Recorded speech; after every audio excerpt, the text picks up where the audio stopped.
Welcome back दोस्तों, मैं हूं विक्रम और ये हमारा MySQL का 10th वीडियो ट्यूटोरियल है। और गाइस, इस ट्यूटोरियल में हम इसी तरीके से डेटाबेस और उसके अंदर टेबल क्रिएट करना सीखेंगे।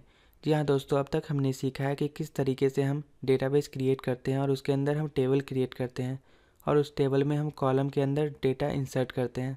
तो गाइस, यही सब चीज़ हम ईजी तरीके से PHP MyAdmin का यूज़ करके सीखेंगे। तो चलिए दोस्तों शुरू करते हैं। तो सबसे पहले हम डेटाबेसेस पे जाते हैं और गाइस यहाँ पे देखिए क्रिएट डेटाबेस का ऑप्शन है। तो हम इस क्रिएट डेटाबेस के अंदर अपना डेटाबेस का नाम लिखते हैं। तो पहले हमने यूट्यूब नाम से डेटाबेस क्रिएट किया था, तो अब हम चलिए फेसबुक नाम से एक डेटाबेस क्रिएट कर लेते हैं। तो हम यहाँ पे लिखेंगे फेसबुक और उसके बाद हम इस क्रिएट बटन पे क्लिक कर देते हैं। और गाइस, हमारा डेटाबेस क्रिएट हो चुका है। तो चलिए हम इसे सर्वर पे क्लिक करते हैं और उसके बाद हम इस डेटाबेसेस पे जाते हैं। तो यहाँ पे देखिए हमारा फेसबुक नाम से डेटाबेस क्रिएट हो चुका है। और गाइस, डेटाबेस क्रिएट होने के बाद हम इसके अंदर टेबल क्रिएट करेंगे। तो चलिए हम इस फेसबुक पे क्लिक करते हैं और उसके बाद यहाँ पे देख no table found in database, मतलब इस डेटाबेस में अभी फ़िलहाल कोई टेबल नहीं है। तो चलिए हम एक टेबल क्रिएट कर लेते हैं। तो उसके लिए हम इस ब्लैंक स्थान पे लिखते हैं हमारा टेबल का नाम। तो मैं यहाँ पे टेबल का नाम यूज़र्स देता हूँ। आप वैसे कोई भी टेबल क्रिएट कर सकते हैं। और गाइस, यहाँ पे देखिए नंबर ऑफ़ कॉलम्स, तो टोटल नंबर ऑफ़ कॉलम कितना होगा इस टेबल के अंदर। मैं फ़िलहाल के लिए 4 छोड़ देता हूँ। और गाइस, आप बाद में इसे ऐड या रिमूव भी कर सकते हैं। तो चलिए हम इस गो बटन पे क्लिक कर देते हैं और हमारा सबसे पहला कॉलम जो होगा वो होगा यूज़र आईडी। तो हम यहाँ पे लिखेंगे यूज़र अंडरस्कोर आईडी। हम जानते हैं गाइस कि हमारा सबसे पहला कॉलम जो होता है वो आईडी होता है और वो इंट वैल्यू होता है, ठीक है। उसके बाद वो लेंथ एट्रीब्यूट नहीं लेता है, तो इसलिए हम इसे ब्लैंक छोड़ देंगे। उसके बाद हम इस बटन पे क्लिक करते हैं और यहाँ पे देखिए गाइस कि ये प्राइमरी की होगा या यूनिक की होगा, इंडेक्स, ये सब के बारे में हम बाद में पढ़ेंगे गाइस। फिलहाल के लिए हम इसे प्राइमरी की पे क्लिक कर देते हैं, मतलब कि आईडी जो है वो हमारा प्राइमरी की है। और गाइस, यहाँ पे एक विंडो पॉपअप हुआ है, तो इसे हम गो बटन पे क्लिक कर देंगे। और गाइस, जब मैं आपको इंडेक्सिंग के बारे में पढ़ाऊँगा तब हम डिटेल में इसके बारे में चर्चा करेंगे। तो चलिए हम गो बटन पर क्लिक करते हैं और उसके बाद हम इसे स्क्रॉल करते हैं। और गाइज, यहाँ पे जानते हैं कि हम यूज़र आईडी जो है वो ऑटो इंक्रीमेंट होता है, ठीक है। तो हम इस बॉक्स पे क्लिक कर देते हैं और फिलहाल के लिए हम बाकी ऑप्शन को छोड़ देते हैं और हम दूसरा कॉलम क्रिएट करते हैं। तो हम यहाँ पे लिखेंगे first name.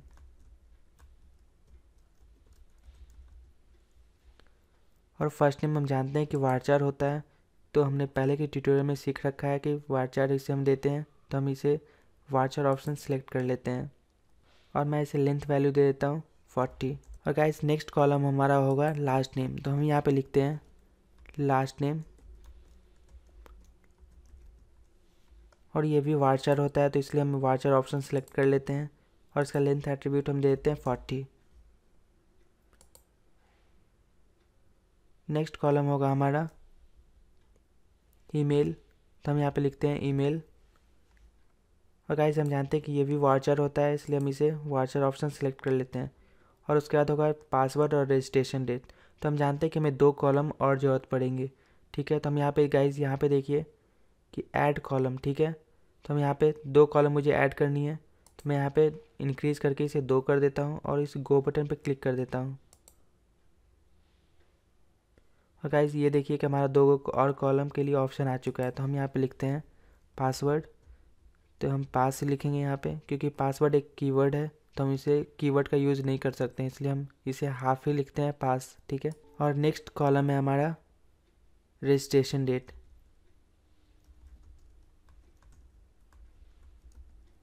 Registration underscore date. तो गाइस, हम जानते हैं कि पासवर्ड जो है वो भी वारचार होगा, तो इसलिए हम वारचार लिख देते हैं।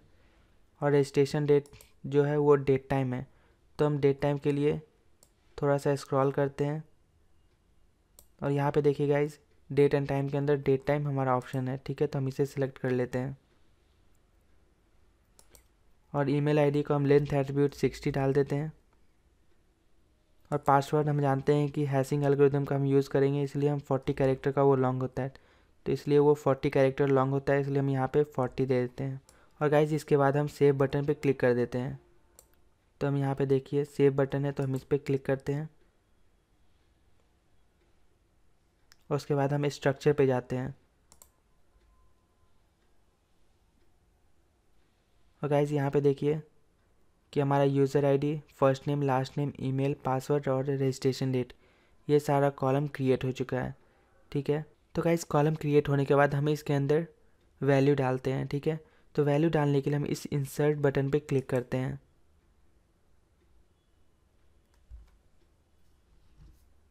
तो गाइज हम जानते हैं कि यूज़र आईडी ऑटो इंक्रीमेंट होता है, इसलिए हम इसे वैल्यू नहीं देंगे।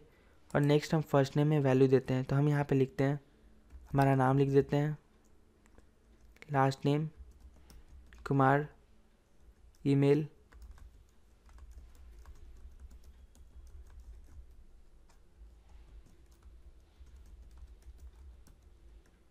नेक्स्ट फील्ड है हमारा पासवर्ड। तो मैं यहाँ पे पासवर्ड देता हूँ। चलिए मैं देता हूँ पास 1 2 3। और गाइज हम जानते हैं कि इसमें हम हैशिंग एल्गोरिदम का यूज़ करते हैं, तो हम यहाँ पे SHA-1 डालेंगे। तो हम यहाँ पे गाइज सेलेक्ट करेंगे SHA-1। तो चलिए हम इसे स्क्रॉल करते हैं और देखते हैं कि SHA-1 कहाँ पे है। और गाइज यहाँ पे देखिए SHA-1 है, सिक्योर हैशिंग एल्गोरिदम। ठीक है, और उसके बाद हम रजिस्ट्रेशन डेट। तो गाइज हम जानते हैं कि इसे मैनुअली हम पुट नहीं करेंगे, तो इसके लिए हम नाउ का यूज़ करते हैं। तो चलिए हम नाउ फंक्शन खोजते हैं। और गाइज यहाँ पे देखिए नाउ है। ठीक है, तो ये हमारा नाउ फंक्शन सेलेक्ट हो गया है। तो हम गाइज एक बार में एक से ज़्यादा वैल्यू भी एंटर कर सकते हैं। अगर आपको दूसरा वैल्यू डालना है तो हम यहाँ पे लिख सकते हैं। ठीक है, फ़िलहाल के लिए हम एक ही वैल्यू डालते हैं और उसे हम गो बटन पे क्लिक कर देते हैं। और गाइज ये देखिए हमारा सक्सेसफुली रन हो चुका है। तो चलिए हम ब्राउज़ करके देखते हैं। और गाइज यहाँ पे देखिए कि हमारा यूज़र आईडी जो है वो फर्स्ट है, first name Vikram, last name Kumar, email ID और पासवर्ड जो है वो इनक्रिप्टेड फॉर्म में है। ठीक है, और रजिस्ट्रेशन डेट जो करेंट डेट और टाइम बता रहा है। तो गाइज ये इजी तरीका था कि आप इजी तरीके से विदाउट कोड किए हुए भी आप डेटाबेस में टेबल क्रिएट कर सकते हैं और उसके अंदर हम वैल्यू डाल सकते हैं। ठीक है, तो गाइज अगर आपको ये वीडियो पसंद आया है तो प्लीज़ लाइक करना ना भूलिएगा। और अगर अभी तक आपने मेरे चैनल को सब्सक्राइब नहीं किया है तो please go and subscribe. Thanks for watching guys.